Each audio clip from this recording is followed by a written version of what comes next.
myself. My name is Brad Blumer. I'm the GIS coordinator for the City of Waukesha. Thank you for joining me right after lunch. Hopefully nobody falls asleep in here. This is a completely non-technical presentation. It's almost entirely has to do with policy at the municipal level in terms of addressing. So first I want to introduce the City of Waukesha.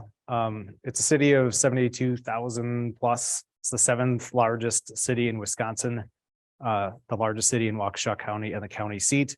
And our service area is 25 plus square miles. In terms of addressing information, we have roughly 23,000 parcels, 35,000 address points, and that's growing all the time. So in terms of how addresses are assigned,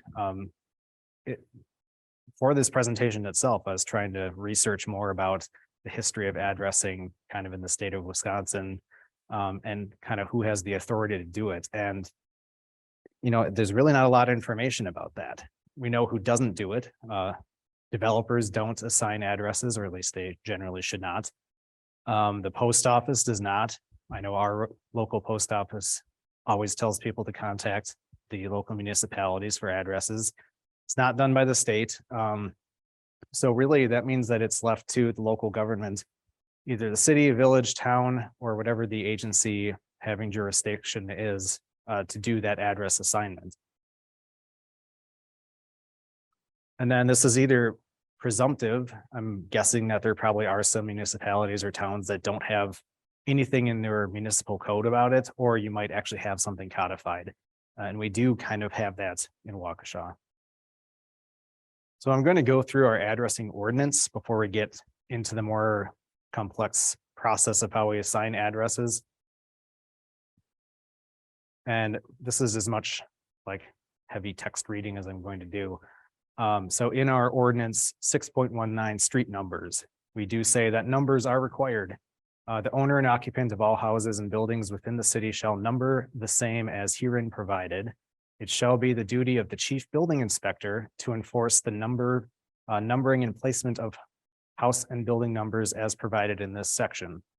That's something that's really important for us because us GIS folk are not actual officers of the city. So we therefore cannot really, we can't penalize anybody for not posting numbers, but the building inspector can.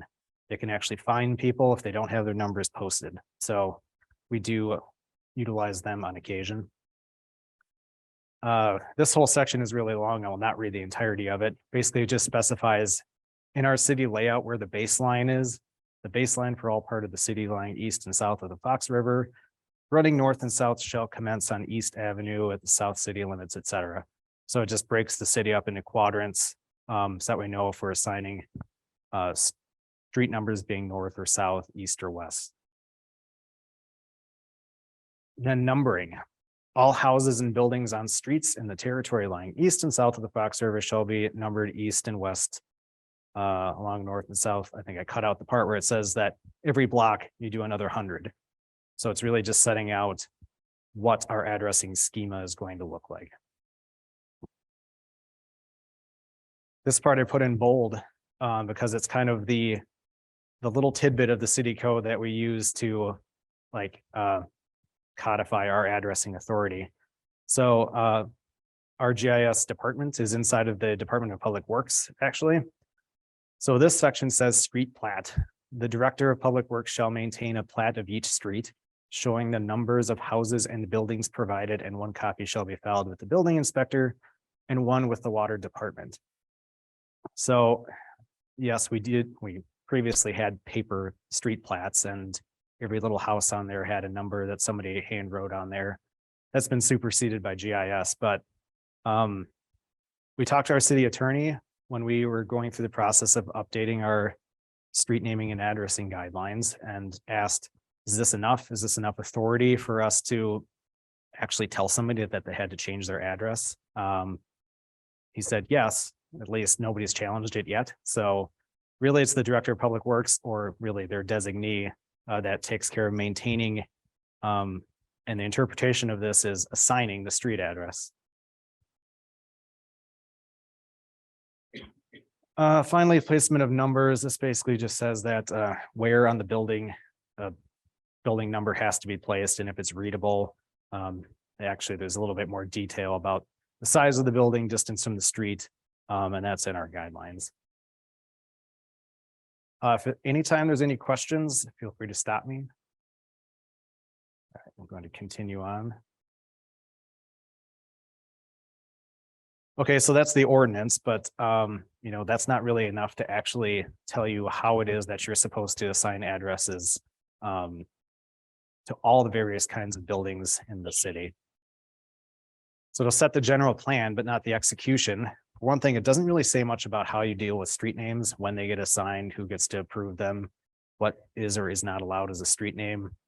And what about multi-tenant buildings and units inside? Because that's something that's really important to especially the police and fire departments, is knowing where every suite, where every apartment is. So we came up with a solution, which is the street naming and addressing guidelines. And it's a comprehensive policy meant to attempt to cover every addressing scenario. I printed off some extra copies if anybody wants one. I'll sign it if you'd really like. It's 20 pages, so I'm going to go through it in kind of a high level overview, but each section gets into really great detail. So the street naming and addressing guidelines really dates back to 2006, long before I got to the city. Kind of the preface of the document is that this document serves as a guide for developers, managers, and owners to use when assigning new or when addressing new or rehabilitated projects.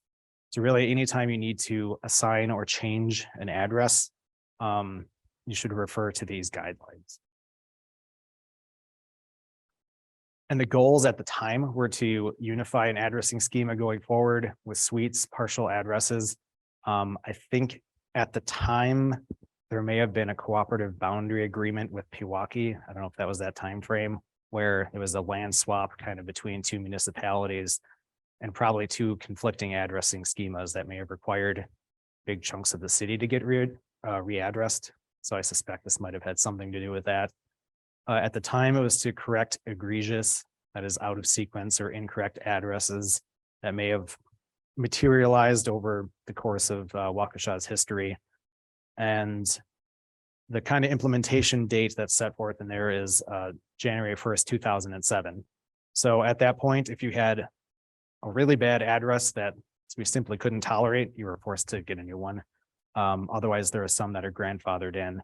So at the time, things were eliminated like half addresses. So I think the post office really wanted to move away from using half addresses.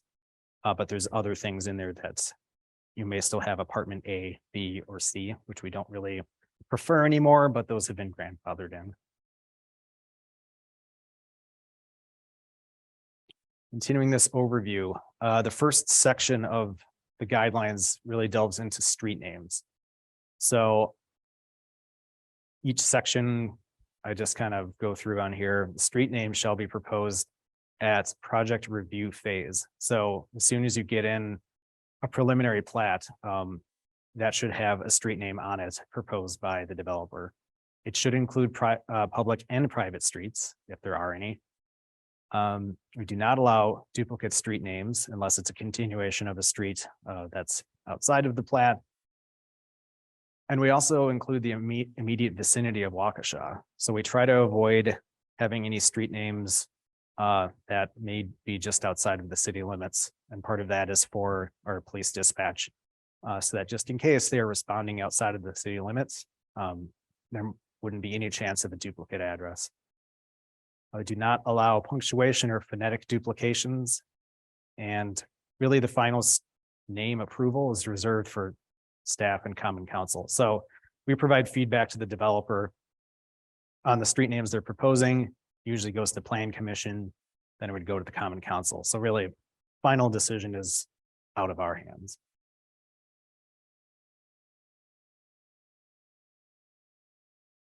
And then it really gets into the numerical addressing.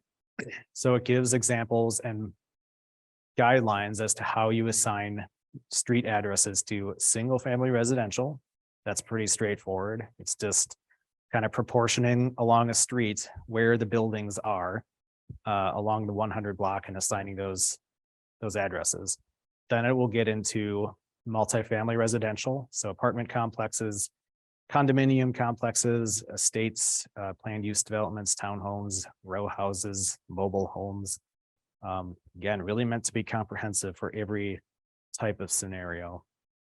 And there are kind of these diagrams at the back, which we refer to a lot because we get a lot of loop streets or ones that aren't really predominantly north and south. So you have to make a judgment call as to whether or not you'd call it, is it a continuation of a north-south street? What 100 blocks are you going to go on? How do you deal with, these kind of winding streets that loop back in on themselves? So those are really helpful.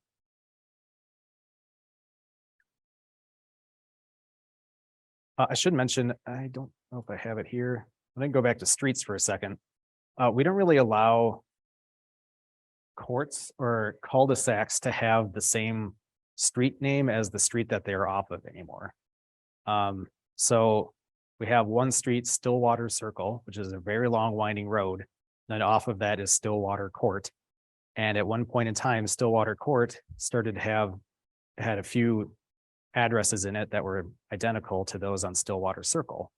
So the people on Stillwater Court started to get, mail and pizzas delivered because they just said 1401 Stillwater, and that's how you get ambulances going to the wrong places. So we also try to avoid those going forward.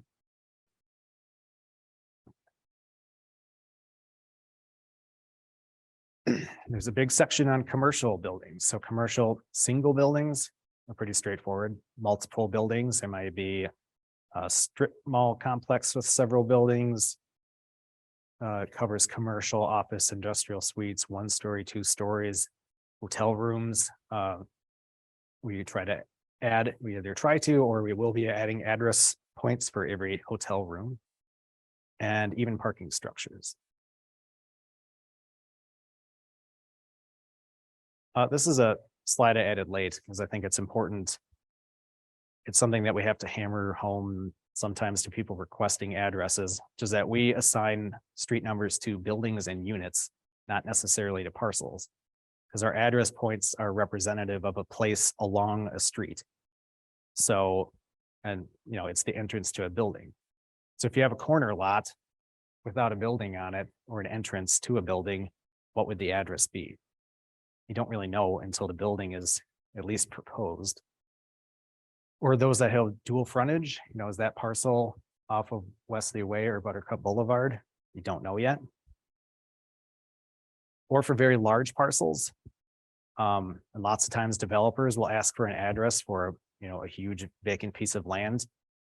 Yeah, you could pick an address, but that's not really indicative of where a building might end up being. So that's not to say we don't assign addresses ever to vacant parcels. We do, but we just don't really treat them as being real life addresses until those buildings are created. And I will get into that soon enough.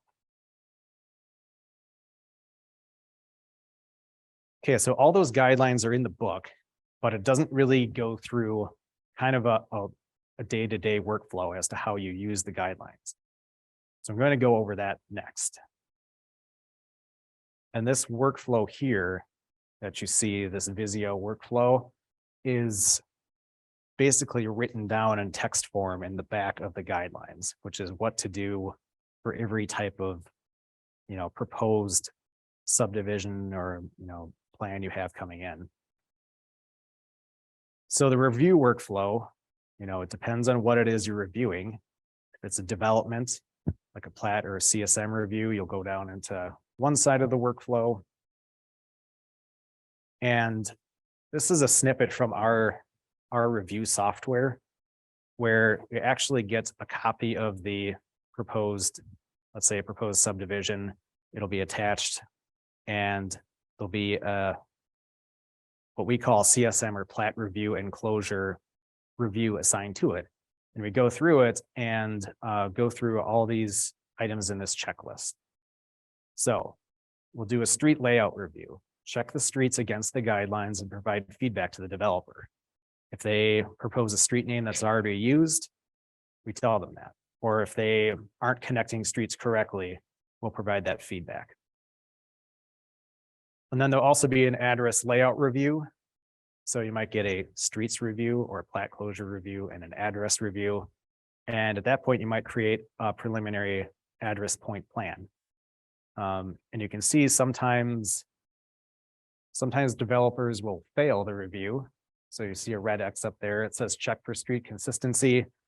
Something must have been wrong with, actually, I know the subdivision, they did not use the name of the street. They didn't continue it correctly from outside of the subdivision. So we had to fail that and tell them they need to use the right street name. And then creating an address layout. So you actually just take the plat, take the addressing guidelines and start to put preliminary addresses, especially for subdivisions. You can have a pretty good idea of whether or not there's going to be room for just one house on a particular parcel. Another review we get on occasion, not so much anymore, it's annexations. So if we'll probably have to assign a new city address to any buildings that are annexed into the city. And after that workflow is done, I had already kind of mentioned this, it kind of exits our review, goes to the Plan Commission and City Council, Board of Public Works perhaps, and then finally to the Common Council, goes away for a while until it gets recorded. That's when we go back and formally in GIS create the streets, create the parcels, preliminary addresses if we hadn't done that already, and notify agencies that these addresses exist. Or in that case, like once the plat is approved, then the parcel fabric parcels will become active and you will kind of see them in our GIS. Okay, continuing this. So building permits are the point of this where things actually get official. And I had already mentioned that we don't really consider addresses to exist until there's a building. What we actually say is that we don't consider them active until occupancy permits are granted. Because there have been buildings that people want to move into and they're trying to get addresses for, but they have not gotten occupancy permits for, so they should not actually be in there.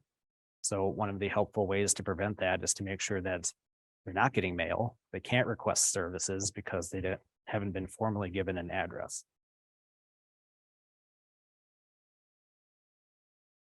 Or sometimes you'll need a new address.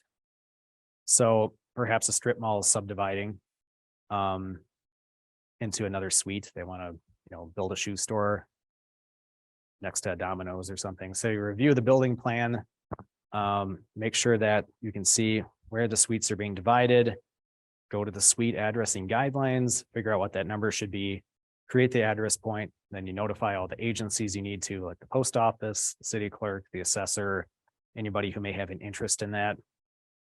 Once they get occupancy, we'll activate the address, and then we also add it to our CAD dispatch system. So there's a complete record of that address now existing. And really, again, all that's just kind of laid out here in a workflow as to what it is you're supposed to be doing. And again, another addressing review. This is like the final address review in our review software. Review the building plan, create and confirm the points, notify everybody, go through this checklist, and boom, you're done. Okay, so this is really the heart of the presentation and what we had most trouble with in the last, 5 years, is that the guidelines are great for when you're doing an active or new development, but there's always problems that come up of people ask you for an address and you have to ask, okay, why? What are you doing? Why? Where have you been existing that you don't have an address yet? So sometimes it's as simple as that an address is posted, but we don't have it in GIS. I'll let you in on a little secret. We weren't able to map every address in the city.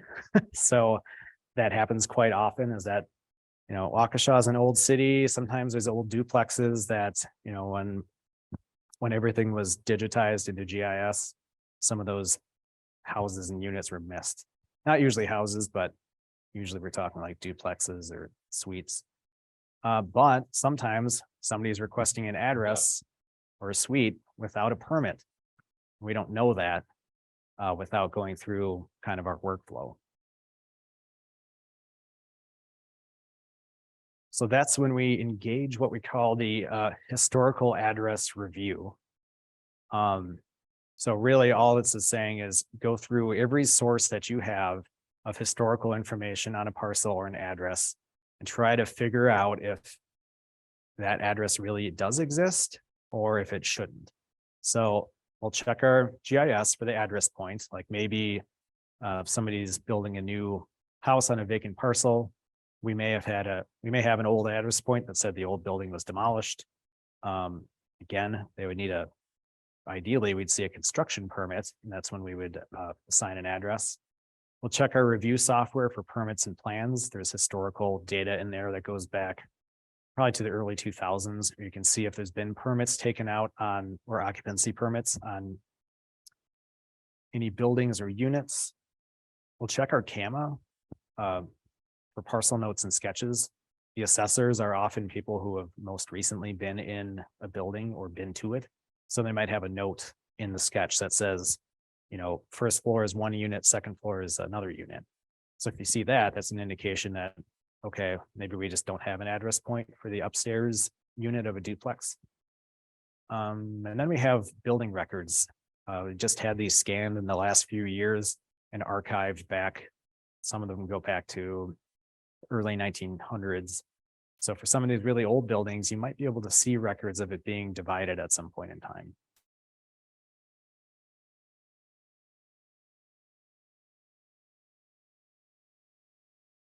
So the outcome of those reviews can vary greatly.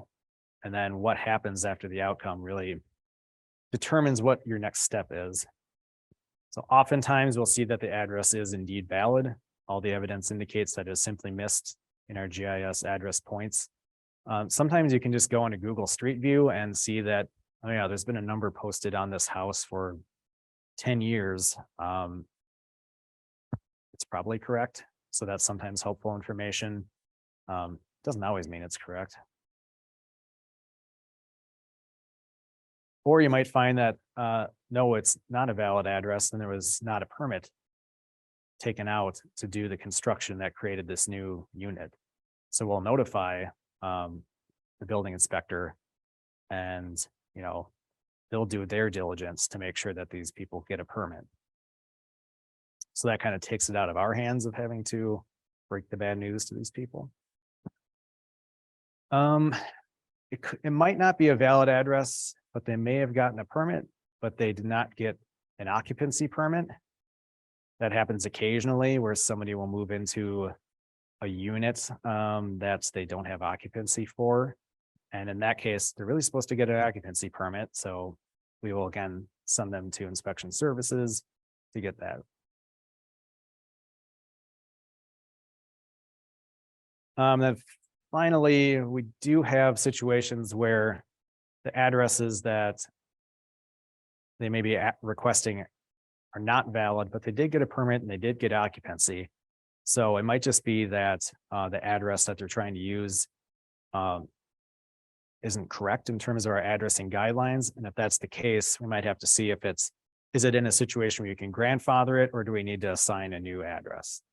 So I'm going to go through some scenarios here as to different situations where these have come up. So scenario one, these are all real scenarios. The assessor's office contacts us to verify an address that appears out of sequence. So they were reviewing a new construction building and noticed that as you're driving down the streets, the number is wrong. The number would make it seem like it should be a block up the street. So we go through the historical address review, and the results are that the city, we had a record of us issuing them a correct address, but the occupant actually posted and used incorrect address based off of plans from a contractor. So for whatever reason, the contractor on the plans for the building found an address and put it on there, and that's what they posted on the building, but it's not correct. It actually makes it look like they're in the wrong place along the street.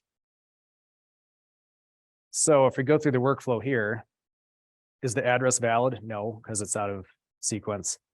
Did they get a building permit? Yeah, they got occupancy too, but we can't grandfather this in because, I mean, all new CAD dispatch software could take you to the right place, even if it's out of sequence, but it's still something we can't abide to have our address is out of order. So we write up an official letter, essentially ordering an address change by a certain time frame. So they had to take off the old number, put on the correct one, contact everybody that they knew that had the old address, and use the correct one. Any questions about that scenario?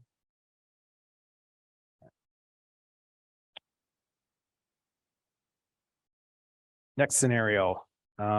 This happened in November. A resident came in to register and to vote in person, like a couple weeks before the election, and the clerk came upstairs and said, hey, his address isn't on our GIS and it's not in WisVote, but the guy is standing right here and wants to vote. So we did a quick 5-minute historical address review to try to figure out if the part of the duplex that this person was living in actually existed.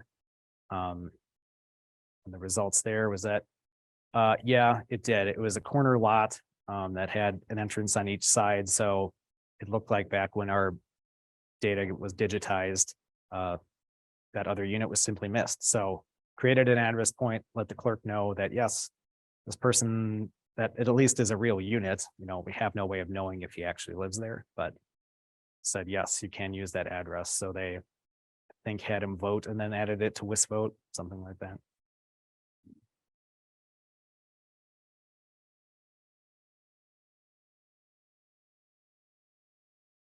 Okay, another scenario. Our fire inspectors are also a group that probably most frequently go to buildings in the city. And they had found industrial suites that did not exist in GIS or in their CAD or in their record management system. So there are a bunch of industrial suites in a large complex that they had no record of whatsoever. So we did the historical address review and also found no record of suites in any system. Essentially, there was a bunch of, I think, garage doors that ended up having suite numbers posted above them. They were renting them out to tenants. So the addresses were not valid. We didn't know about them. There was no building permit or occupancy permits at all for these people to be in these units. So again, we get to be relieved of the hard work. We let the building inspectors know that, you know, have people doing illegal modifications to an industrial building. There was no permits, there was no occupancy. So it was unfortunate for the tenants because they maybe didn't do anything wrong from their perspective. They had just moved into a space that was offered to rent, but we still needed to have this done correctly. So the owner had to apply for the correct permits, get the correct suite numbers posted after we kind of reviewed the official plans once they created plans.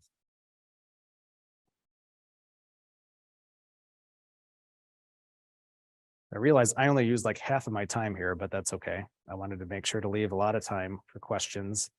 And if anybody wanted to stay and read the addressing guidelines, that would give you time.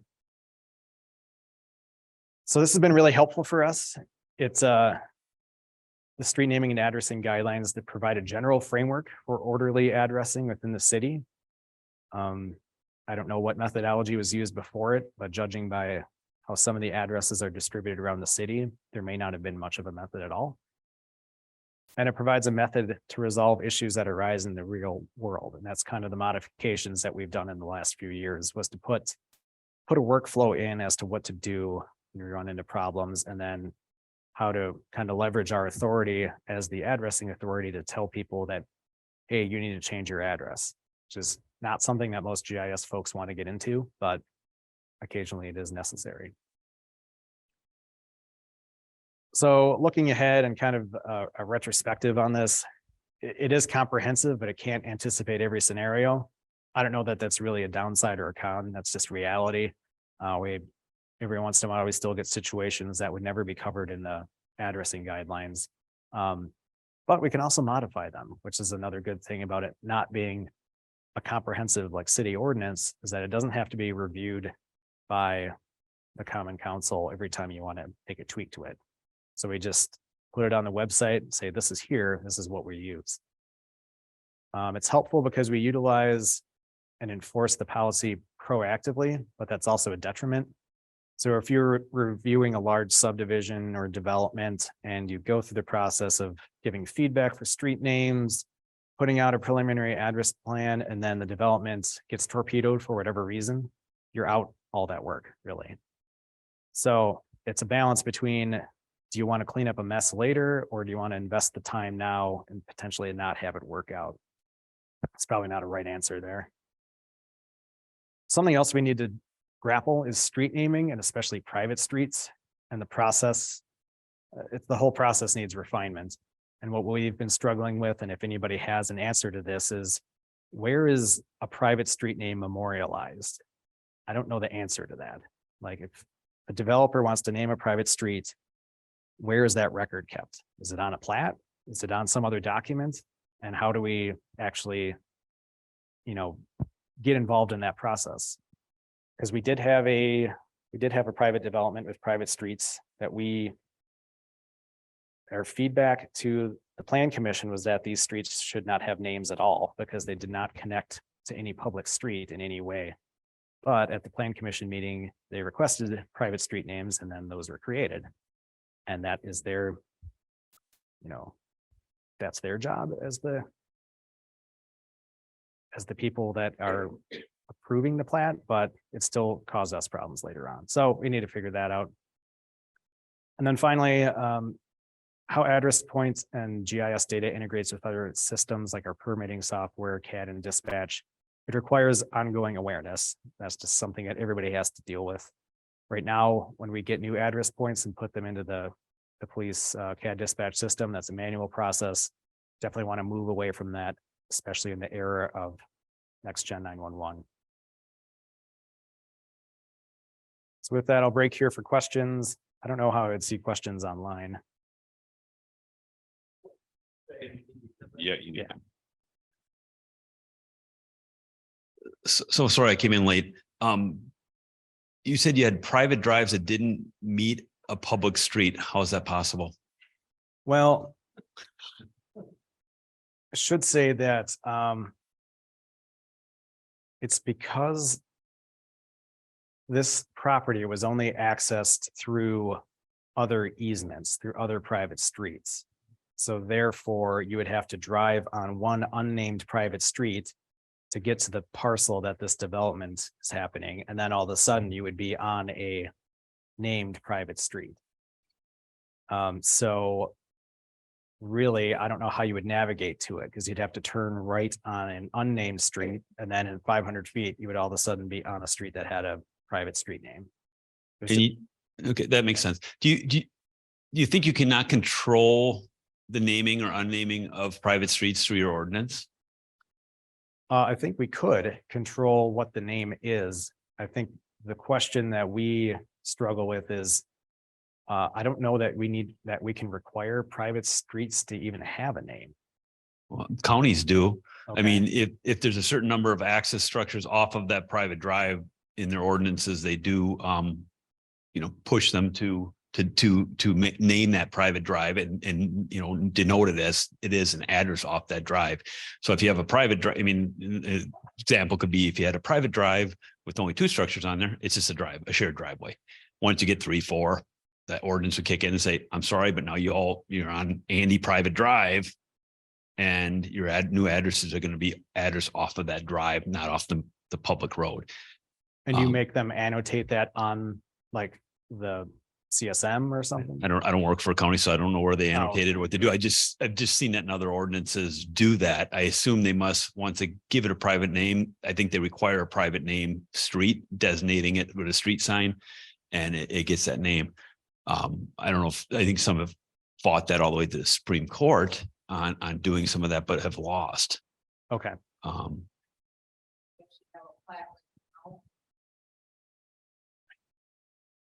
We actually have a plat right now where it's come in and they have a private road accessing multiple buildings on it, and we're requiring, I'm with Jefferson County, we're requiring them to name that private road so that we can address off of that.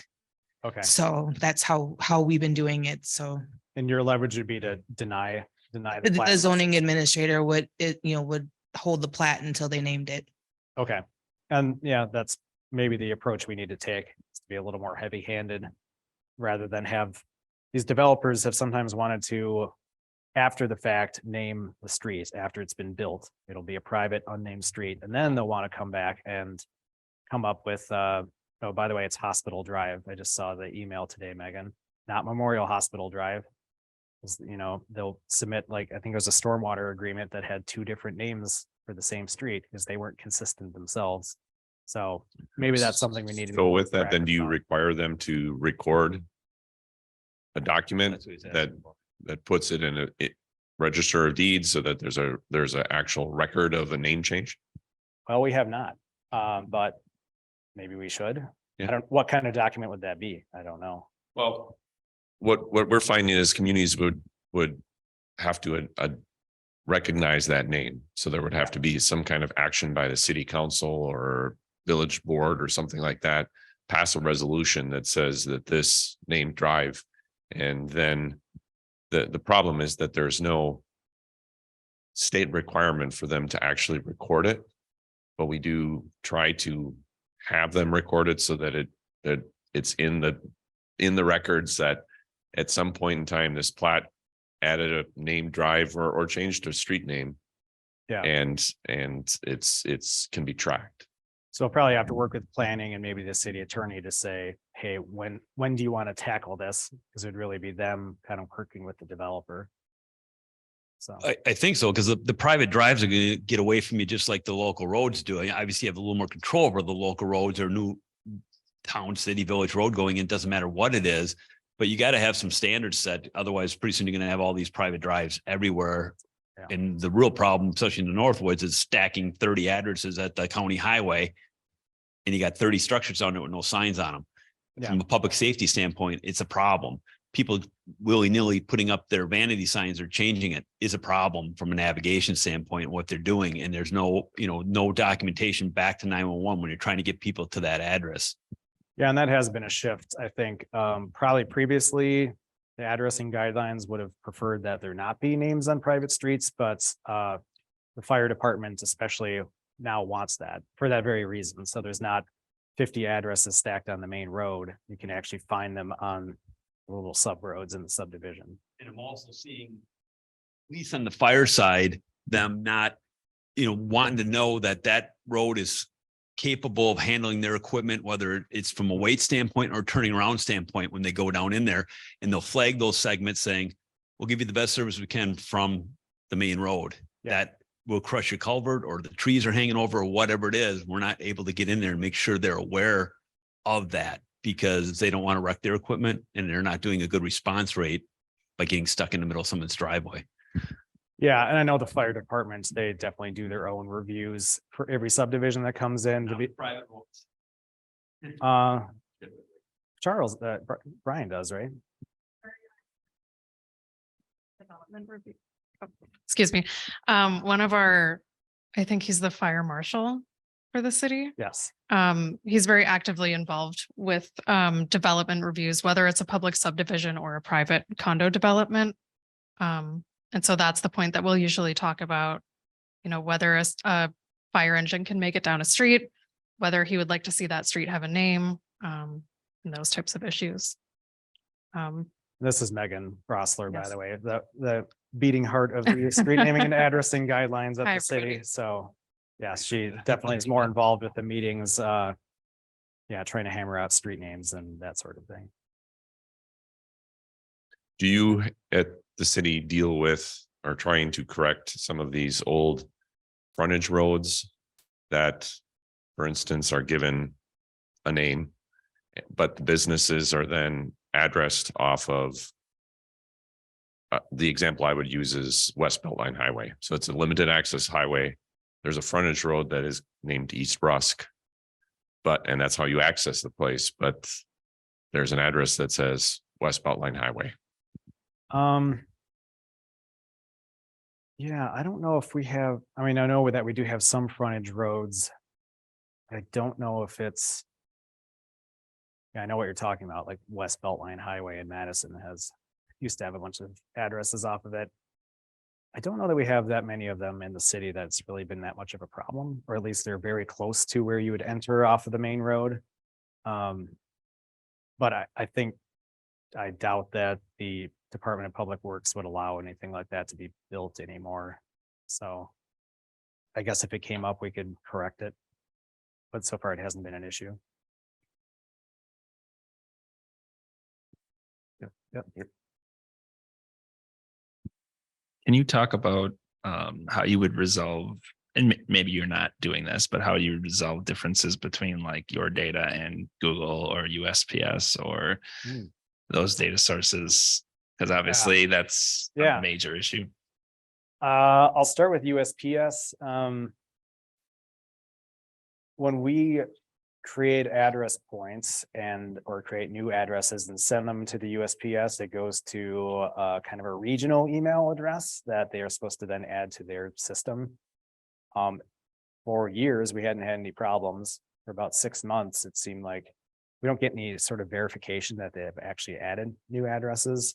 So we've had situations where people move in and they're trying to get mail, they contact the post office says, well, you got to contact the city. But we've already sent them that information.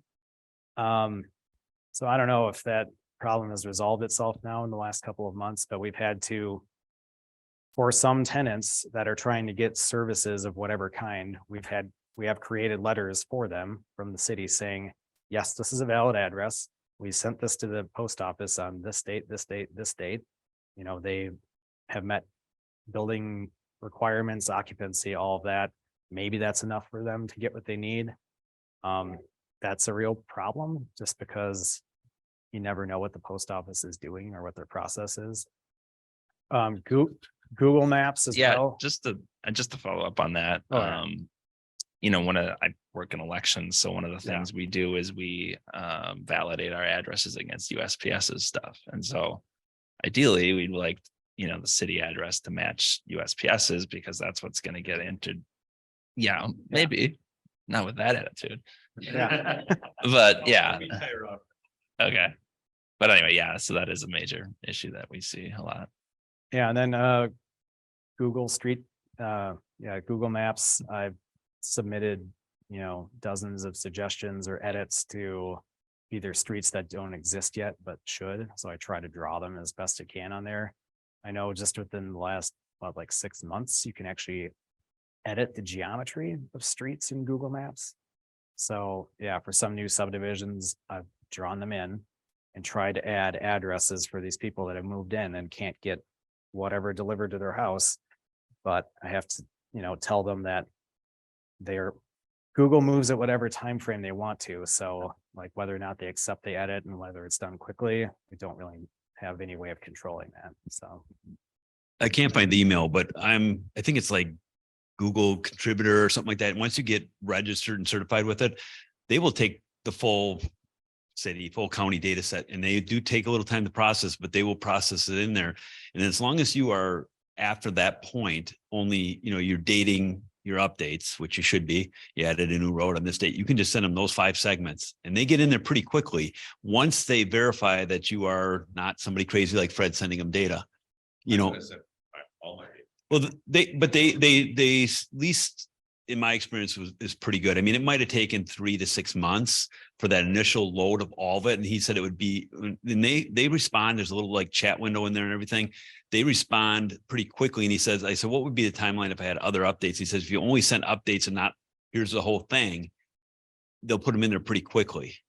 okay, that's good to know, because I think when we contributed the entire city, it was probably over a year for it to actually be processed. So You just want all the things that are wrong or new. oh, well, yeah. I mean, sometimes they add streets too that I don't know where they got that information from, like subdivisions that haven't been built yet. They'll add streets. No idea how that happens, I but had some of that in Forest County, so that is why I sent the whole county and said, start with this, and then because they had a property owner saying you got a road running, no, Google has a road running through your driveway, through your house, not me, Yeah. you know, but that's how it started. Yeah. All the people that make maps are the same, right? Yeah, that's the problem. So I guess the question also is, I mean, from my understanding is Google isn't actually doing the mapping themselves. It's contracted out. It's contracted work. I believe Here Map is one that does work for Google.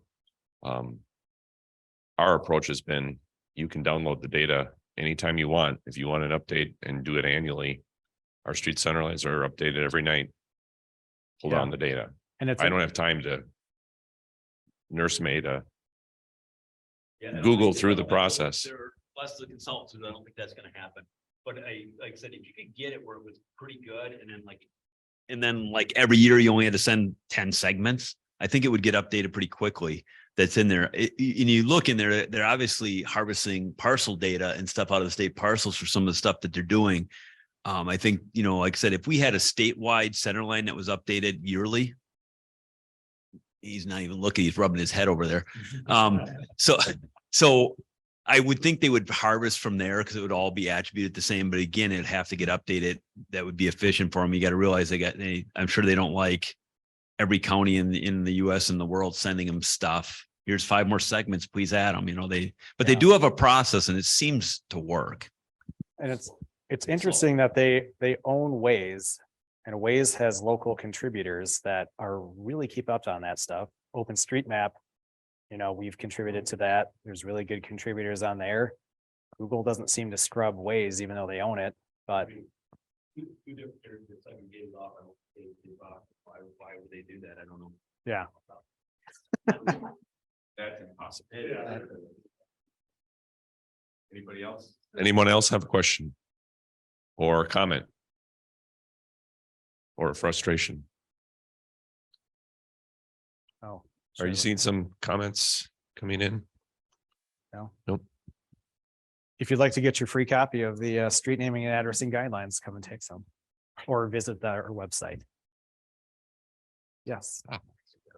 Do you ever assign addresses to like structures like cell towers, water towers, boat launches? We even have condo associations that put up their own mailbox and request an address for that mailbox. Yeah, so we have a couple different like types of addresses. We have the real ones that are for like real buildings, but then we'll have some for vacant parcels. Usually that's the police department that wants that, or a park that might have a shelter that we typically wouldn't address, or cell towers, things like that. Because our permitting software really wants everything to be tied to an address. So for cell towers, we probably would assign an address so that, you know, we can get a record of the permit on that address and that'll be there forever. So yes, we do. I probably should have made more of a distinction between, you know, the addresses that we use internally as the city and then what we actually consider to be the real addresses that are out on the street.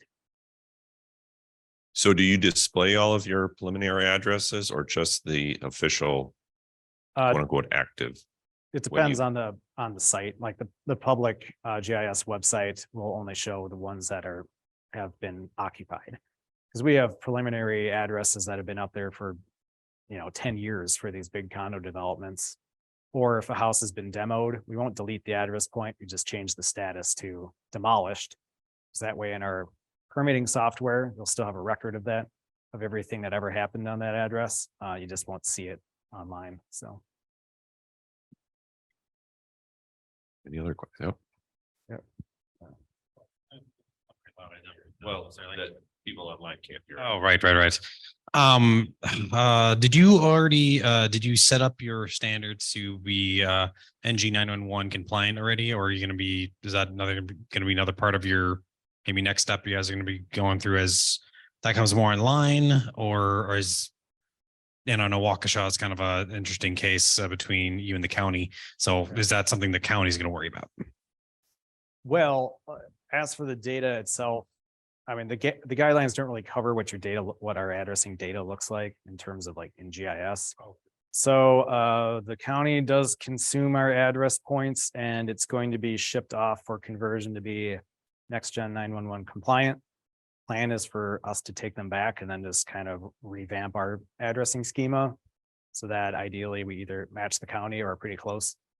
So that's the plan there. In terms of like what's mapped, I know that the police chief would love to have every single apartment mapped as it at its physical location in the city. So that's, I don't know that that's really next gen 911 compliance or not, but it's something he wants.